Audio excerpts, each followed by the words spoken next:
Salaamullaahi calaykum waraxmatullaahi tacaala wabarakaatuhu. Daawadayaal kusoo dhawaada janaalka ogaalka xogaha.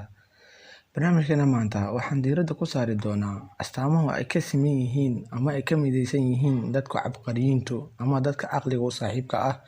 Haddaba waxaan barnaamijkeena kusoo qaadan doonaa 5 qodob oo ay ka siman yihiin dadka cabqariyiintu.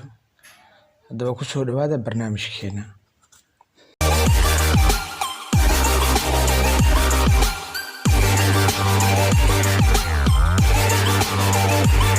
Cilmi baaris badan oo la sameeyay ayaa lagu ogaaday in garaadka aadka u sarreeya ee ay dadka qaar leeyihiin in lagu ogaan karo hawlgudashadooda shaqada.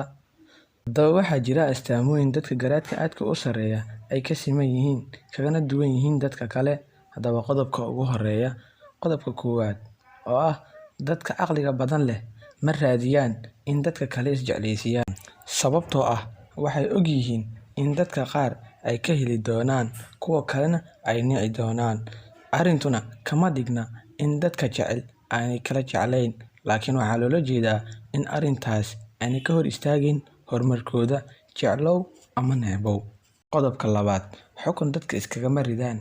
Dadka caqliga badan waxay u furfuran yihiin dadka oo dhan, arrintaas oo ka dhigaysa in dadka kale si kalgacal leh ula dhaqmaan, laakiin ma jecla inay la sheekaystaan qof ra'yigiisa ku dheggan oo aan doonayn inuu wax maqlo. Qodobka saddexaad, wadadooda gaarka ah ayay leeyihiin. Dadka caqliga badan farxadooda iyo murugadooda kuma xirna ra'yiga ay dadka kale ka qabaan. Waxay og yihiin cidda ay yihiin, waxaanay og yihiin in waxaanay ahayn aanay cidna ka dhigi karin. Qodobka afaraad, dadka oo dhan ayay ixtiraamaan. Dadka caqliga badan waa dad sharaf badan, qof kasta oo bulshada ka tirsan agtooda qiimo ayuu ka leeyahay, waxayna aaminsan yihiin in cid ay ka wanaagsan yihiin aanay jirin. Qodobka ugu dambeeya ah qodobka shanaad waa deeqsiyaal. Gacantooda waxay u furfuran tahay dadka ay yaqaanaan iyo kuwa aanay aqoon labaduba, waxayna aaminsan yihiin in guusha asxaabtoodu ay guushoodu tahay, arrintaas oo ka dhigaysa in ay cidna ka masiirsanayn. Haddaba qodobadaas aan kor ku soo xusnay waxay ka mid yihiin qaar ka mid ah astaamaha ay ka siman yihiin dadka cabqariyiintu ah ama dadka caqliga badan.